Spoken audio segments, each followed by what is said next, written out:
Welcome back to the market. I've got a fantastic recipe that I sort of made up on my walk around, and it involves ribs of pork. I want to put some chocolate with those, and it's 77% chocolate, fresh ginger. I've got some miso paste, and I want to make a sort of marinade for the ribs before I cook them. I've got some classic tomato ketchup, lots of chilli, and some ground allspice, just to add that West Indian feel to it. And then I'm going to cook a little bit of sweet corn in some boiling water, but I'm going to marinate the ribs first. So if I take a bowl, now what I want to try and do is I want to try and make sure that there's some meat on each rib. So rather than cutting down through the middle, what I do is I take my knife and I take it to the edge of the other rib, meaning that I'm always left with a lovely piece of meat where my bone is. I'm going to start my marinade off with some miso paste.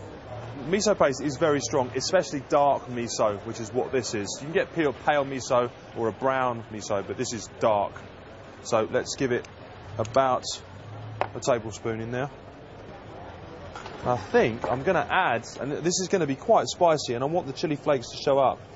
I'm going to get about half a tablespoon of chili flakes into that. I need to get a teaspoon of allspice, the classic tomato ketchup. I've got some fresh ginger. I love having the ginger skin on these, especially in a marinade. You don't need to have to really peel it. I'll just get the whole thing in. Now, here comes the chocolate. Really good grate. I love using dark chocolate in savoury things. So I think ginger and chocolate are a great combination. And I think the chocolate in this dish, not only is it going to make it very rich, but it's also going to combine really well with the sweetness of the ketchup. Give this a good mix. Whoa. This feels amazing. It smells unbelievable. Add a little bit of oil just to lubricate it. Let's get this corn. Now, what I try to do with my sweet corn is I don't usually cook them whole anymore. I used to, but I try to cut them first. So let me just open this up. Just chop the corn through. The corn's going to go brilliantly with these chili ribs. It's sweet, crunchy, summery. So let's get these ribs cooking. Let's get them on the hot grill. Beautiful. Already I can get a real smell of the ginger. Wow, this is good. But we're going to get it caramelising.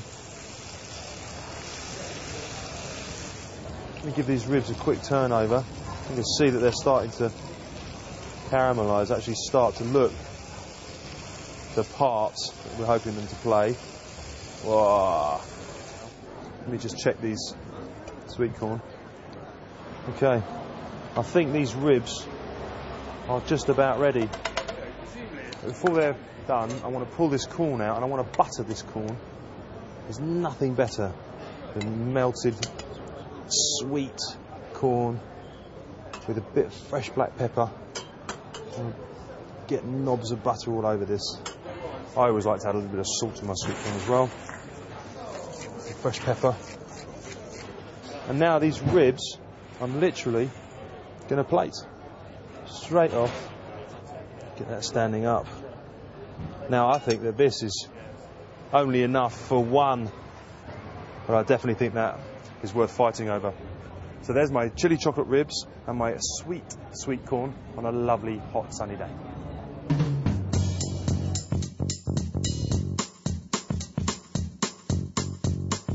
Very nice. Quite chocolatey, quite chilli-like. I think it works very well. It's a strange combination, but it certainly has an appeal. Chili chocolate ribs. Delicious. Not what I expected at all. It's something I've never tried home, but now I will, I think. There we have chili chocolate ribs with some buttered sweet corn, which is always a winner.